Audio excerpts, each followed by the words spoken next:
having. Yeah, of course. And I'll go there in the back. Because I just want to take pictures, you know, like. Yeah. Thank you. I appreciate it. Everybody can be accommodated. So it's a bit better than I'm here. So. Yeah. Get everyone in the shot. Yeah.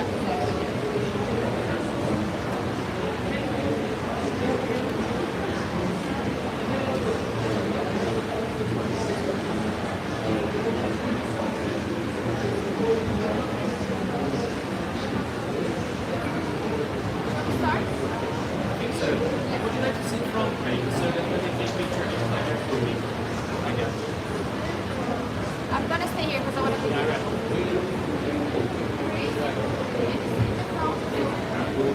The UCD as well?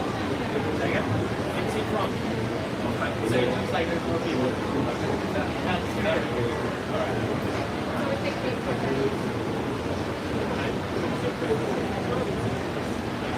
How are you, by the way? I'm good, thank you. It's little things to carry. Here always. It's so many fish, so many names. Yeah, mine. Run.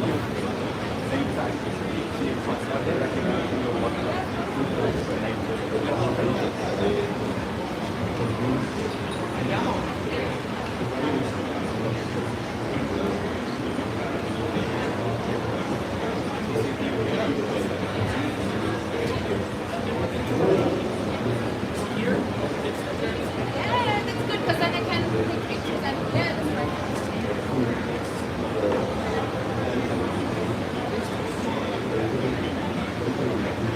You hear me? Great, great. Okay. Thank you, everyone. Welcome to this session. Today we're going to discuss about transparency in the when it comes to tracing emissions and tracing carbon offsets when it comes to consumers' products. I have here with me Daniele Pernigotti from Carbon Footprint Italy, and he's also working with ISO. Daniele?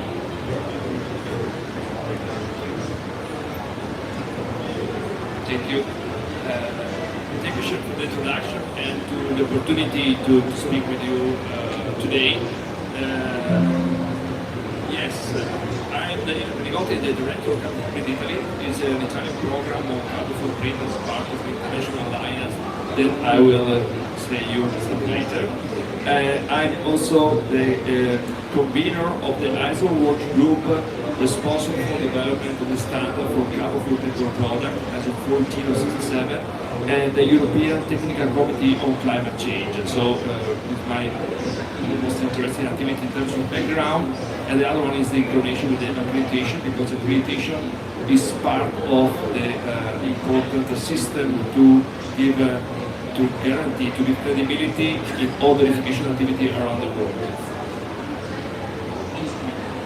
This is exactly the point behind the carbon accounting and our program. So the quantification, verification and communication.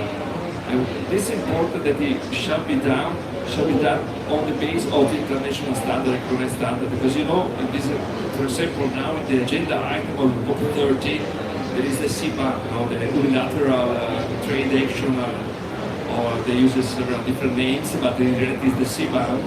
And that is an example of regulation developed by a region that need to be applied in other countries. And this is exactly the wrong example in my view on how a region could try to influence the remaining countries using their own rules. The idea, instead of, is to have the common rules already existing at the international level. And for this reason, our program is based on the ISO standard for all these three parts. And sorry, maybe there is a lot of numbers here, but don't worry. I will try to simplify as much as possible this table here. This table is part of all standard carbon management by ISO in all the production. And what is interesting is to see what is on the top is the part in relation to the companies or the organization, and what is on the bottom is in relation to the conformity assessment activity. So now I try to explain step by step which are these important documents. On the top you can see, sorry for a lot of number, but 40,064 part 1, 64 part 2 and 67 are the standard for quantification of organization, project and product. So the third one are for carbon footprint at the company level. So when you need to quantify the emission of the entire company, the corporate level, like is the parallel of the greenhouse gas protocol, for example. And the third one is in combination with the product. What is in the middle for project is exactly the framework that is fundamental for the quantification of the benefit of a project. If a project is able to reduce the emission of CO2, how you can quantify this reduction. We have a specific program, but normally these programs are acting under the umbrella of 40,064 part 2.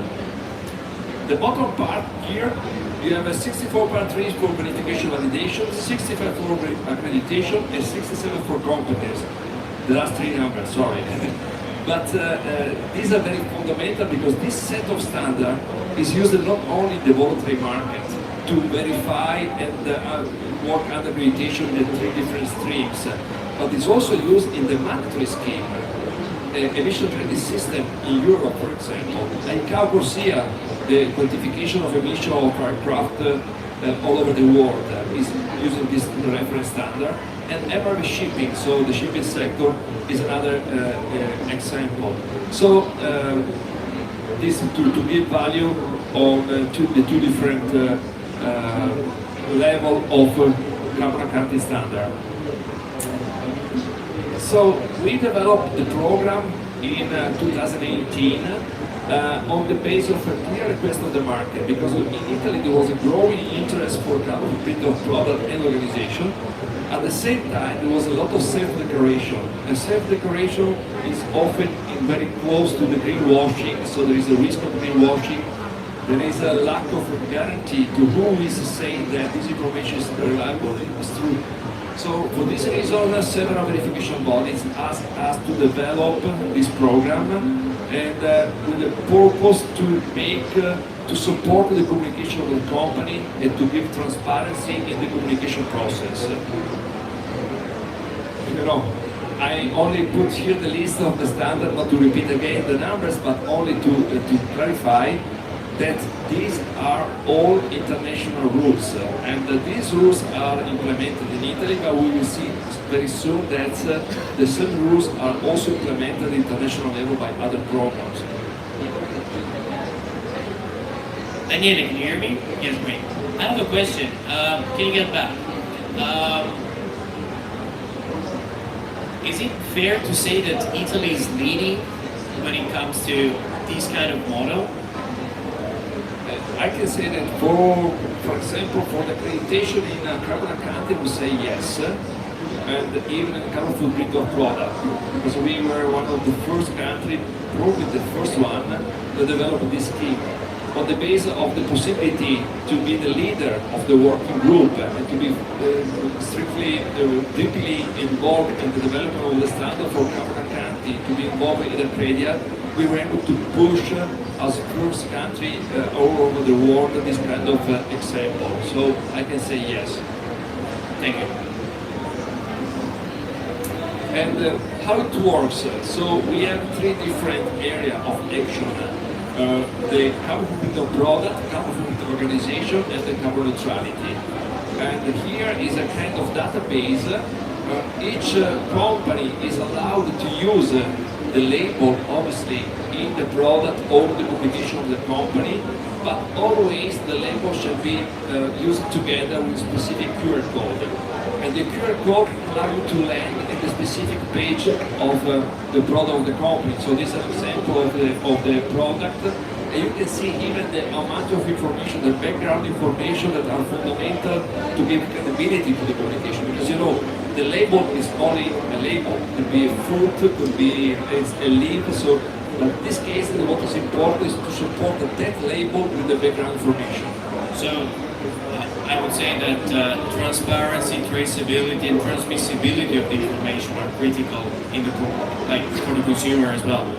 we are following a standard, one more, sorry, 4026, that is for the communication of environmental footprint.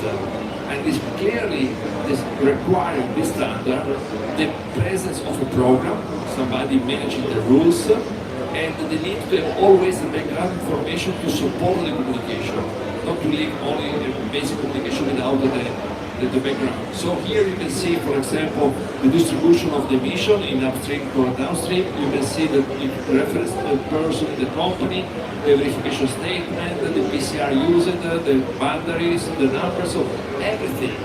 It is only an extra information.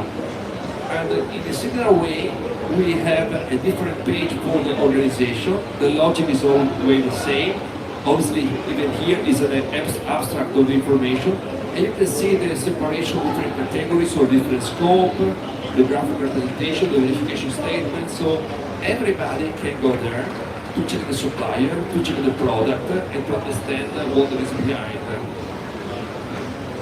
And what is the end value for the verified communication? So to give trust, to build the trust of consumer and stakeholders.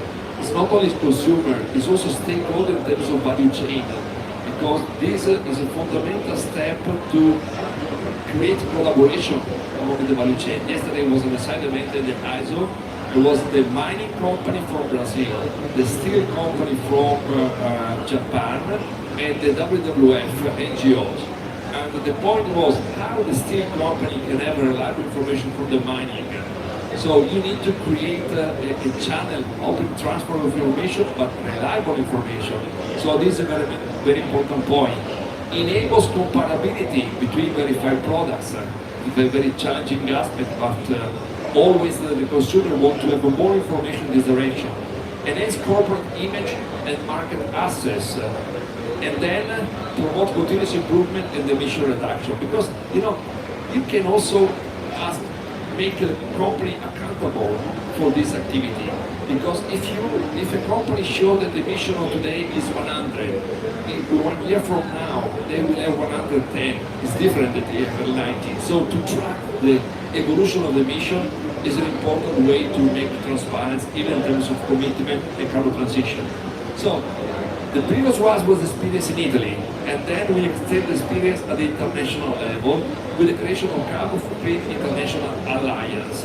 And this alliance was created in 2021, always in a COP, during a COP, and with the idea to increase the collaboration among program operators and to ensure more transparent reporting, a more reliable and accurate notification, so to increase always more the trust among the subject. And you can see here the program operators that are part of this alliance. Carbon Footprint Italy, the IPF from South Korea, the Climate Registry from the US, California mainly, and the west part of US and Canada, Totu from New Zealand, the Costa Rica, Programa País Carbon Neutralidad, and the TGO from Thailand. And finally, last but not the least, because it was the participation of Carbon Trust was signed 3-4 days ago, now Carbon Trust is on board. So Carbon Trust is an important player for sure, carbon footprint, and also we are still working more to extend this coalition, this alliance. There are several other contacts ongoing, but this is what is at the moment the confirmed part. Obviously we have a website, but not only to explain who we are and what we do, but it's also to provide an international database to extend the logic of transparency, not only at the national level, but at the international level. So we create mainly two different databases. One is for product and organization registered, and one for the PCR. PCR is a product category rules, the rules that will be used in the development of carbon footprint of product. You can see here, you have the basic information for product, for example, and then there is the view, and then in the view you land in the page of the country that I mentioned before. So the idea is to have very clear summary at the international level, but then you can land in the specific information, national information. And the same is for the PCR. You can download it, obviously free accessible. And these are a lot of information explaining how to develop carbon footprint of product. Finally, we move one step forward, and following the last standard, sorry, I promise there was the last one before, but the last is this one, 14,029, for the mutual recognition agreement of parameter for the creation of footprint communication programs. So the idea here is to achieve the full alignment among standards, among programs, sorry.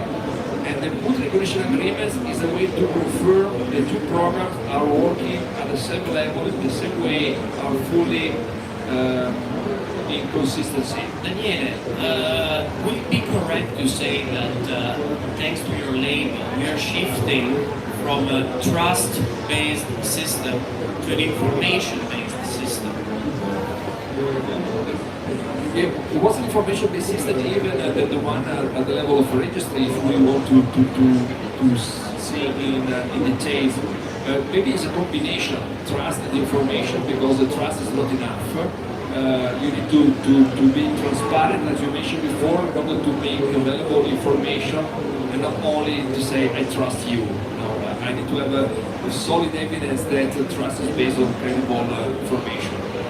And the idea, again, is here to increase this kind of collaboration, because we believe that this kind of collaboration is also an important step in the direction of carbon transition, because remember, always the carbon accounting and carbon quantification is the first step for any kind of initiative for carbon reduction, carbon removal, carbon transition, etc.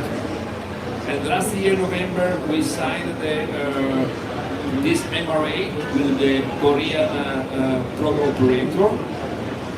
And this is an example. This is an example of the very interesting implication or consequence of this kind of agreement. Here we have a product that was registered by the Korean program operator, and now this product, that is also sold in Italy, have the possibility to receive the Italian label without any additional effort. So through this kind of agreement, the company can receive another label of other countries without repeating all the verification process. If you are part of the company, you can understand how important this kind of possibility is, and not to have a duplication of verification processes. And that's all. So thank you for your attention. I'm here available for questions. Daniele, how many COP have you been into? I started 2006. Great, okay, great. Any questions from the audience? Okay, great. Question? One point that I always kind of think is about the cost, because when you're doing new standards, procedures, the cost is going to increase in a way. So how do you deal with this? Like, more, kind of like, how much does it increase, and how do you deal with that, especially with companies, how to sell this procedure, like this standard? Sorry, the cost for the standard, or the cost for the implementation, or the cost for the registration of the communication? I mean, like, not only the cost to register, but only the cost of doing all this procedure, doing an LCA, the carbon footprints, following all these steps. Okay, so there are three different levels of cost. The first one is to access to standard, because standard is on the payment, and we was one of the two persons that started this process. We asked ISO to make these two standards for carbon product and organization freely available on the market. This long process started in the Sharm el-Sheikh at the time, so it was 3 years ago, but now we see there is the possibility to achieve this result. Then the cost of implementation, obviously this depends on the competence of the company, and this is really a big challenge. I understand that there is a kind of investment all the time, But we also know that all kind of transition require investment, require competence and investment in terms of time and resources. So this for sure is an important step, and for sure the most important critical part is the implementation of these tools in small medium enterprises, for sure. And in terms of registration, the cost is very low. The registration is also valid for 3 years, so the cost is minimal. Great. Oh, 3 questions. Go ahead.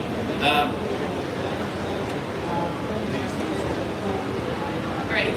Hi, I'm Elaine Gergio. I'm curious about, our host mentioned how Italy is leading in some ways, and I wanted to get your thoughts on at what point did did carbon footprints become taken more seriously in Italy? What was part of the discussions of let's focus on making a bigger role, and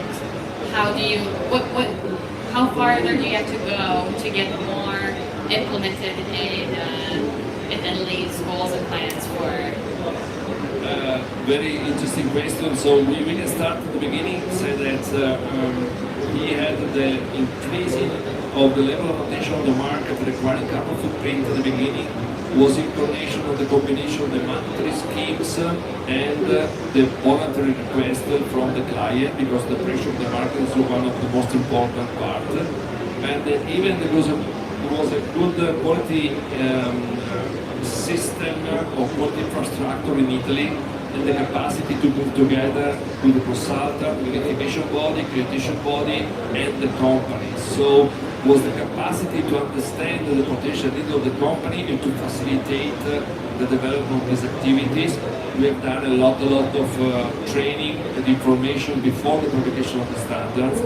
And now the challenge is that the risk at this moment is the proliferation of tools and requests.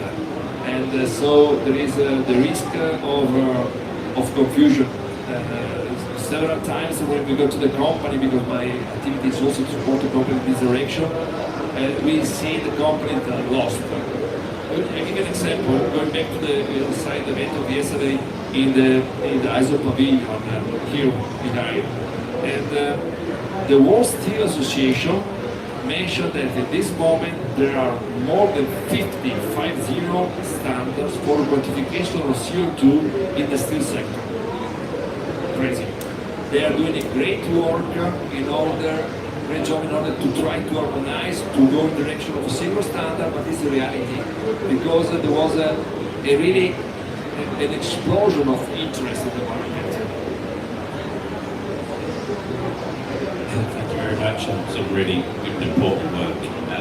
With regards to your different product organisation level, is it just a front end, so you only see the outputs of the complete LCA and carbon footprint, or do you also have the data for each of the elements comprising the LCA? And just a little addition to that question, if you have the data, does that allow full supply chains to combine the different products within their supply chain to comprise a scope 3 for the downstream users? It's another very interesting and sensitive topic because the company is always sensible, there's always sensitive on their own data. And you can imagine that there are some other programs I don't want to mention at this moment. They have several registration of carbon footprint of products, but they decided not to share on the website because the client are not happy to share information, but the general information, the global aggregate information. So we decided to go in some way in the middle, not to go upstream with all this aggregated data available like a database, but to work more in the direction of cluster of information. So for product we have upstream, core and downstream. For organization we have 6 categories. So for the client, for the business to business model, for the client they have all the capacity to pick up the most critical important information, even if they are not aggregated. just to follow up on that, when you're saying that there's clients that don't want it public, are those clients in America, or is there just like is there another reason why there's reluctance on sharing their work? You know, I don't want to mention the country and the region. I only want to say that there are different sensitivity around the world. So we work a lot in Italy, and maybe even in Europe. You know, we had a long history behind of the mandatory scheme, mandatory quantification methodology, and there is more the availability to share information. In other sectors, in other countries, there are a lot of fear of the comparative with other products. Can I just make a quick point that the reluctance isn't necessarily that you don't want to be transparent about your emissions. It's just if you're building a product, you don't want to expose your supply chain to your competitors. So some of the intellectual property behind your work can actually be represented in the LCA. So most companies don't want to show that. And I wouldn't say it's only a US thing. I think it's for all. Yeah, you mentioned, sorry for the interaction, but you mentioned another level. So the level to go in terms of granularity on the specific information. The problem with some country is also in terms of aggregate information. So there are really differences in the world. We have a different culture, different business, different situation, and it's very difficult to identify a single way for the communication. Yeah, I would like to add something. Probably Italy was the correct breeding ground for this model, because the Italian consumer tends to be very attentive to the quality of the product that they're purchasing, not just for food and wine, but also for technology and other kind of services. What do you think?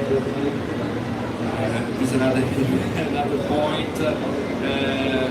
You know, I'm thinking that really at the beginning of development of the standard for chemical products, there was an interesting conversation between Japan and Germany, and because there was discussion on how the consumer was already aware or sensitive or interested to chemical products, and from the German perspective. There was the NGO representative of the Consumer Association. They used to say, no. The consumer, they are worried to be confused by too many labels, to be seen like greenwashing, they don't trust the information, they don't want to have information. And the Japanese will say, no, we have an evidence, we have a research showing the Japanese consumer, they want to have information, they want to have a written label. So, there was different research, or different purpose, or different consumer. It's always difficult to say where is the level of sensitivity and the right landing point. We can say that in Europe, for sure, the level of attention to the consumer on the basis of Eurobarometer analysis seems to be quite high. Seems to be higher than what is the perception of the local policymakers in some way. I apologize if I missed this while I was momentarily distracted by a visitor, but can you compare for us the volume of interest that you get in your tools in relation to emissions reductions compared to carbon removals? Good point. So we base at the moment our registry on existing standard for carbon accounting. So we are not touching the carbon removal, that is 40,064 per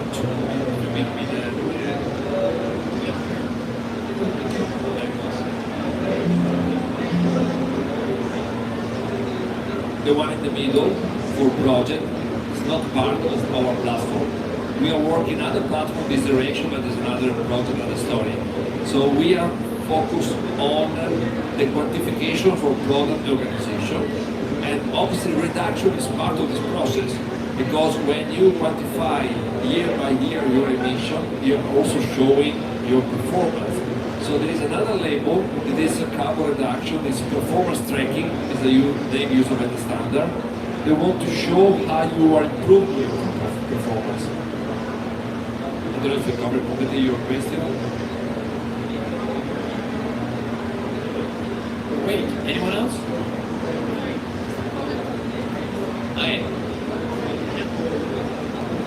No, I think just a comment.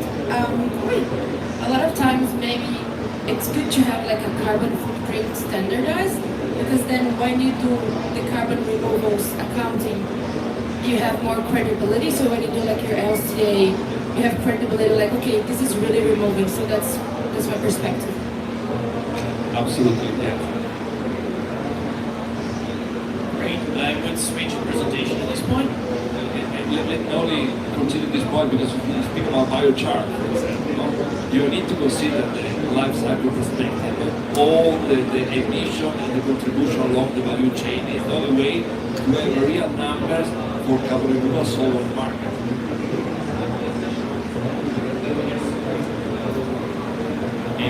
Buenos días. Desde Colombia, ¿dónde tiene oficina en Colombia? ¿Cómo nos comunicamos desde Colombia? La Orinoquía tiene mucho que ofrecerle a usted. La Orinoquía tiene mucho que ofrecerle a usted con los bonos de carbono, claro, todo el negocio que estoy mirando, que tú estás ofreciendo, que estás explicando con normatividad y todo. Claro, en Colombia tienes un programa muy importante que es el carbono. El carbono tiene que cuantificar la reducción, la remova del carbono y crea el mercado del carbono con la colaboración con the eco registry. So we say that there is a possibility in Colombia to create, there is already a carbon market.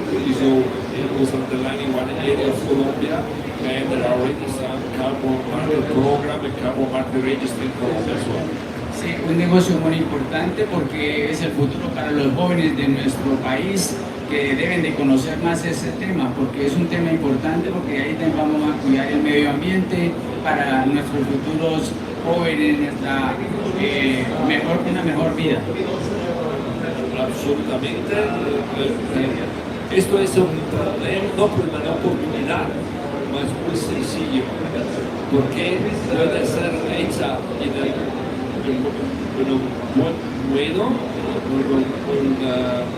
in a good way, sorry, but puede ser sido bien y mal, ¿no?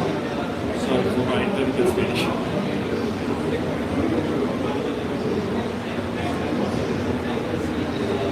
Okay, thank you all. I'll change presentation now. There we go. Here. Andiamo sempre. Prova. Check.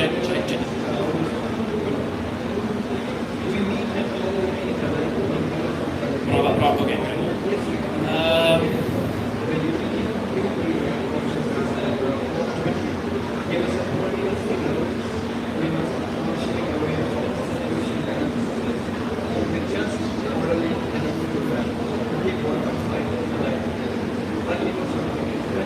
Yes, very great. Lovely. Great. I will take another sauna session with all of you. Thank you very much, Daniele. I will now proceed forward with Forestsync and present you why we consider critical restoring, as we said, transparency, traceability, and transmissibility of the information in the market. Yes, first of all, who am I and why I'm here? This is the people that are working at Forestsync. It's a quite international team, and we have lots of competences, specifically linked to environmental sciences.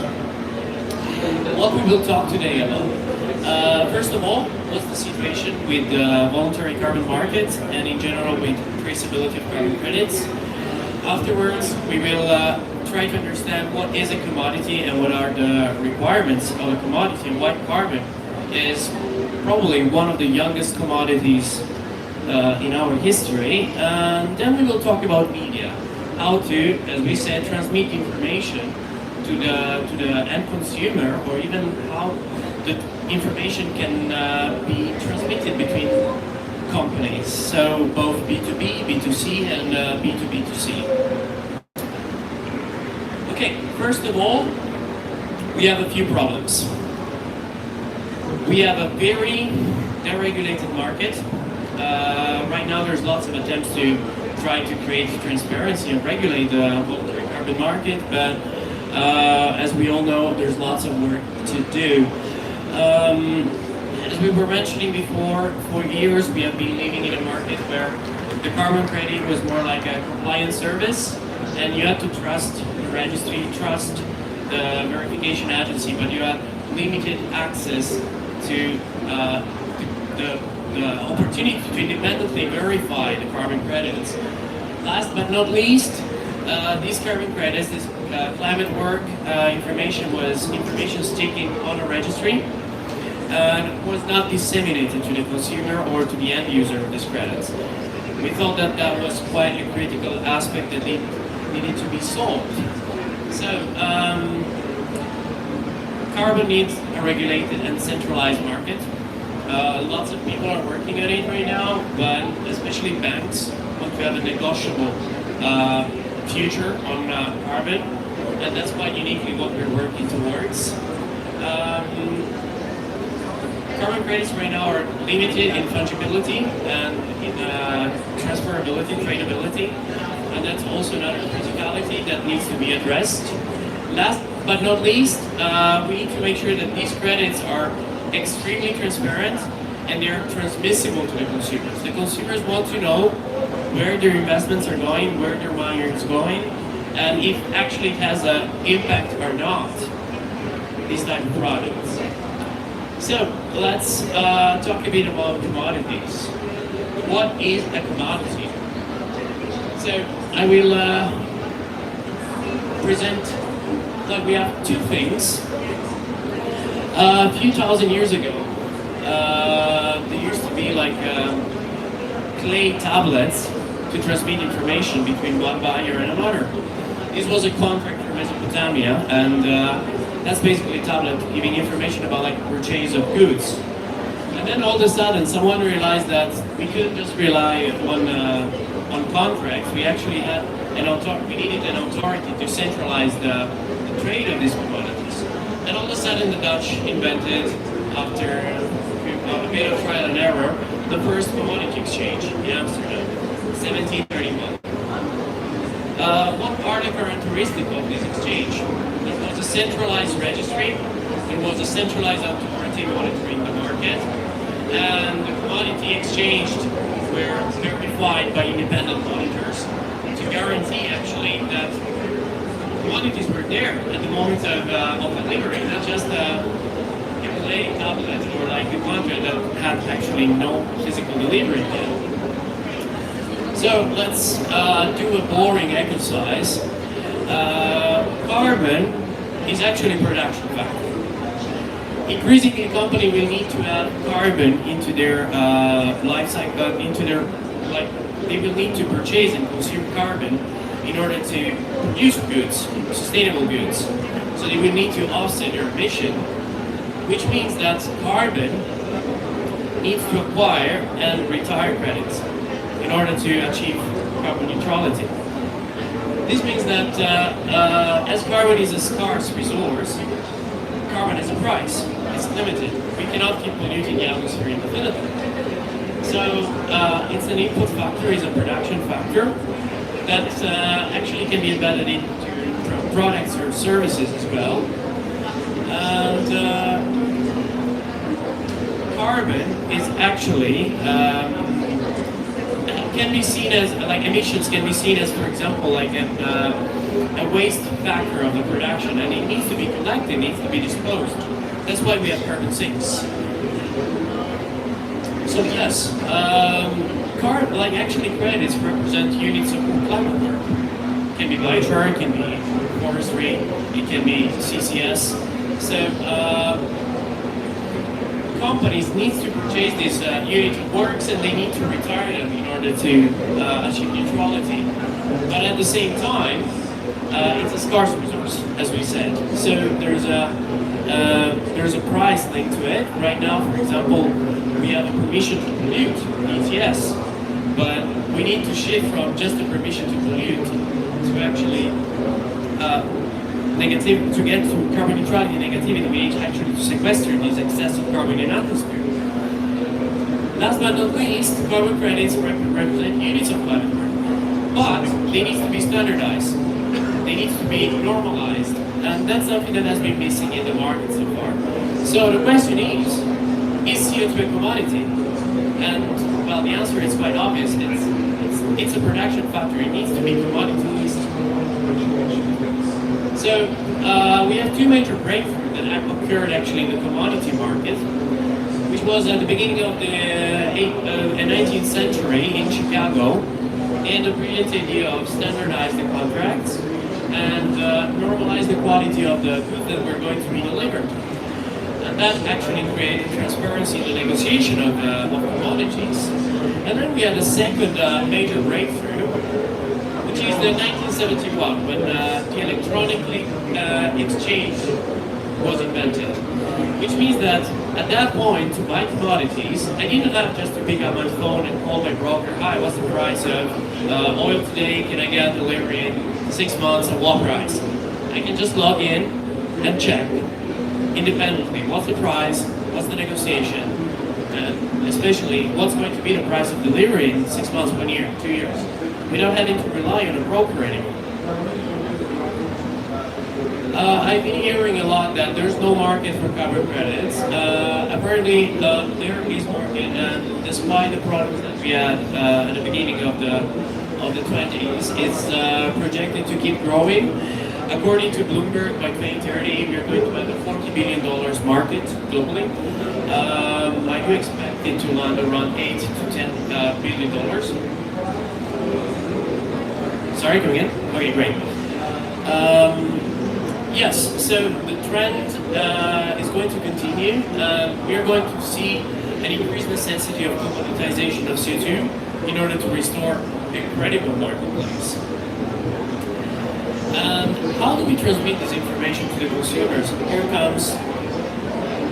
Here comes the role of the media's information can travel in different ways.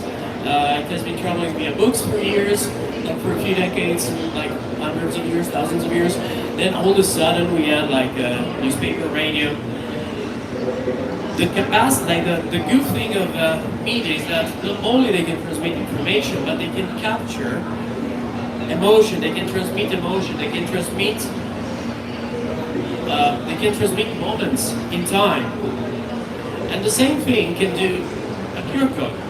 QR code can be used to transmit information between consumers and producers, for example. As we have seen before, we can inform the consumer about, for example, the emissions of a product. And that's going to play a critical role, the transmissibility. We need to have QR codes transmitting information to the consumer because, as we have said, in Europe there's an increasing requirements and awareness when it comes to carbon credits and when it comes to emissions. So the consumer wants to know where these credits are going and where these investments are going. And yes, so we are trying to shift from just another piece of paper, like it has been for 10,000 years, to a centralized electronic exchange in order to increase the transparency and transmissibility of the information. And yes, that's quite uniquely what we're trying to do at Forestsync, restore transparency and traceability of the market. Thank you.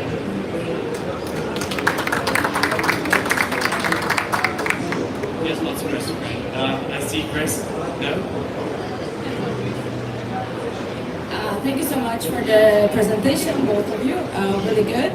I was just wondering, how do you deal with the intergeneration points? Because the QR code for maybe older generations is not so easy to be used, it's not so intuitive. Yeah, so how do you think you can deal with this?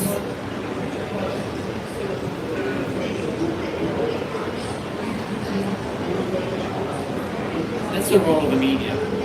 The media is not just, the media needs to be, a media needs to be designed so that my grandmother can use the product. And that's the major challenge that we're facing today, even at European level. I was in this I was involved in this panel discussion from DigiClima. If I have to transmit this information to non-qualified users, for example, farmers, I cannot have a crypto wallet and transmit information via crypto wallet because my grandfather would not be able to use an NFT. We need to have something. I know that's what's happening at European level. We need to have something that is like, I usually say the design of product needs to be like the AK-47. Simple to use, easy to maintain, and effective. Often we over-sophisticate products so that the end consumer cannot understand it, cannot understand the information. Yesterday we launched, we made a new release on the website, and I tried to use it on the go. And I said to our CTO, come, there's a bug, this is not working. And he was like, no, you don't have to zoom it. And I was like, okay, it's not ready. Because that means that if I cannot use it, that means it's not ready for release. Let's work it on. Let's work it in. Let's not over-sophisticated. So yes, it's very important to keep the product that tech people like us are producing as simple and understandable as possible. Because it needs to be dissemination ready for non-technical audience. That's always what we usually say when we're in development phase. I mean, if you try to navigate the current registries and I ask you, can you please tell me who has been buying what, when, why they retired it, at what price, it's literally impossible to do that. It's literally impossible to know in which specific, sometimes it's very difficult to find out in which specific thing that carbon has ended. And you need to be a bit of into this sector to understand, okay, this is the project, and here is the BDD, the documentation related to this project, how can I trace it back? We have to make something that, like, these QR codes are going to be everywhere in the next 5 to 10 years. It doesn't matter if we do it good or bad. The industry is going to swallow them so fast that we have to make a product that is sexy, that is understandable. We have 3 options. We can do nothing, but we're young and impatient. That's not a fungible option, and we see the criticality of disseminating climate information, so that's not global. We can do another carbon registry, and another carbon program and whatever, but that's what probably we're doing at the European level, but somebody else is doing it, so we don't have to do it. Well, we can do it great. We can make sure that by shrinking down the information to the single ton of CO2, each single batch of product is traceable with a specific QR code in time. And QR code, when we scan it in 10 years, in 50 years, in 100 years, in 200 years, my grandchildren, if they find out like a can in the storage room, they're about like, oh cool, there's a QR code, let's scan it. They can see 200 years after where actually that carbon is. If it's still stored safely, if it has been reversed. That's the core of transparency and transmissibility of information, not only vertically but also time. And and actually doing it great, it doesn't take much more money. It's exactly the same cost. It's just a different way of doing things. Did I answer? Thank you. So this question falls between you, I think. If we talk about the workflow in which this kind of platform would work, if you're a large company and you're developing a new production site, it would be quite normal to organize a power purchase agreement at the planning stage. So I'm just thinking about this kind of product here. Would it be you run your production, you work out how much you're over-emitting, then you buy carbon offsets that have already been sequestered. So that's a tree that's already grown, and now I'll buy carbon removal from that tree. Or do you imagine it more in the planning phase where a company would project what the carbon footprint of their project will be? They will then register that we would like plantations and forestry on this land, and then as the the project rolls out, they will see that forestry developing, and then the CO2 will be sunk and taken off their emissions. So it's all kind of after the fact, or is it as a process together?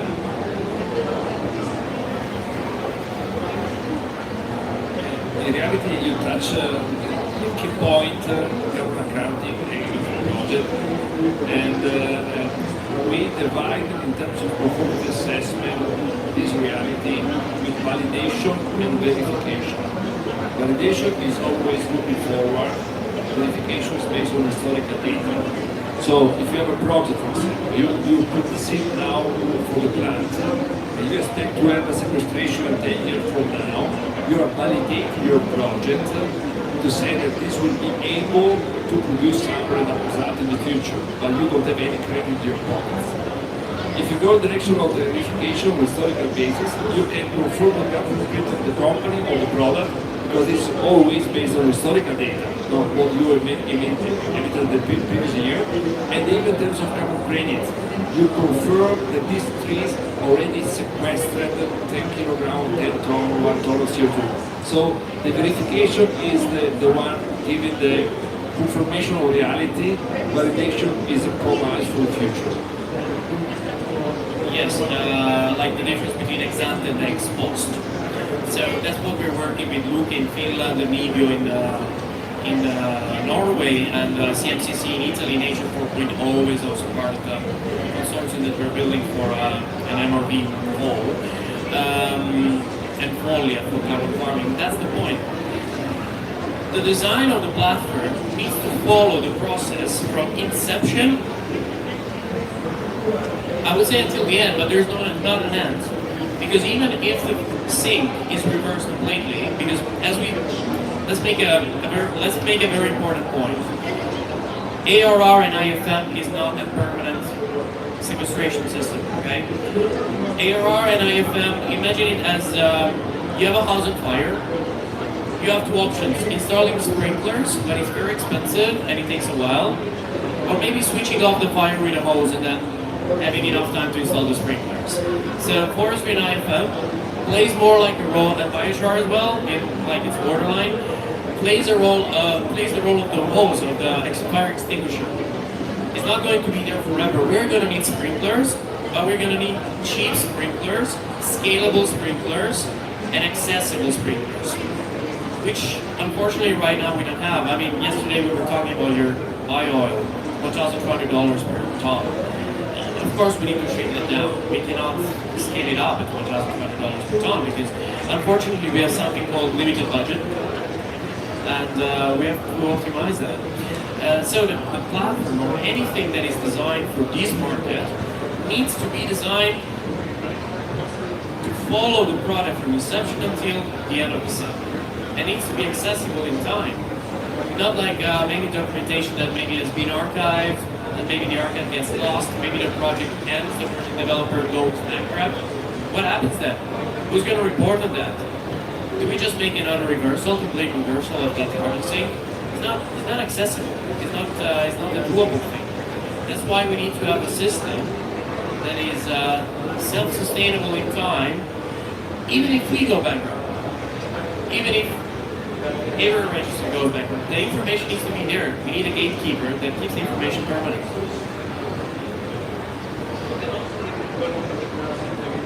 Any other questions?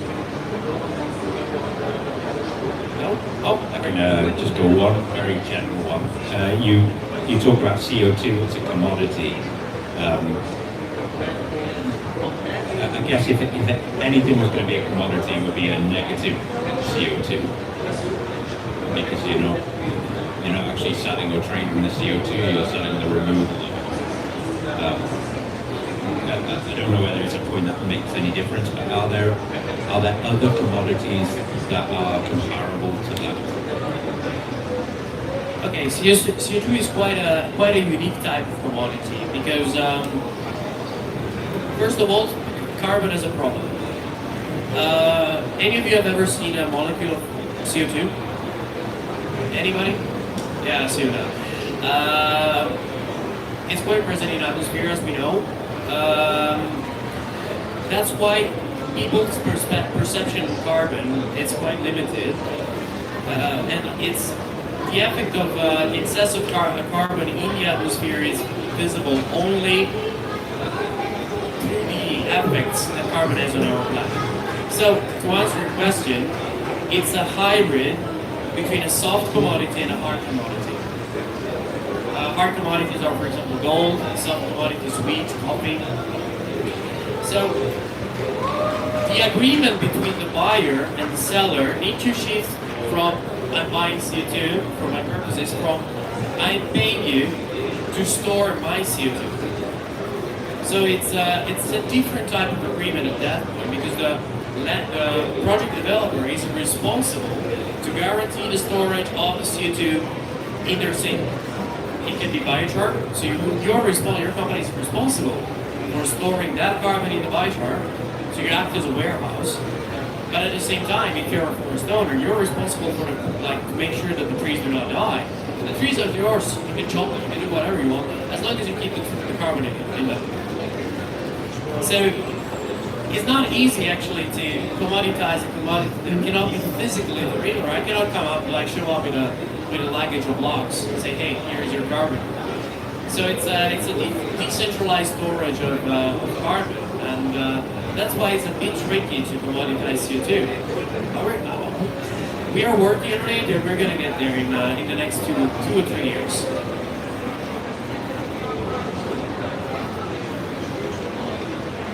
Anybody else?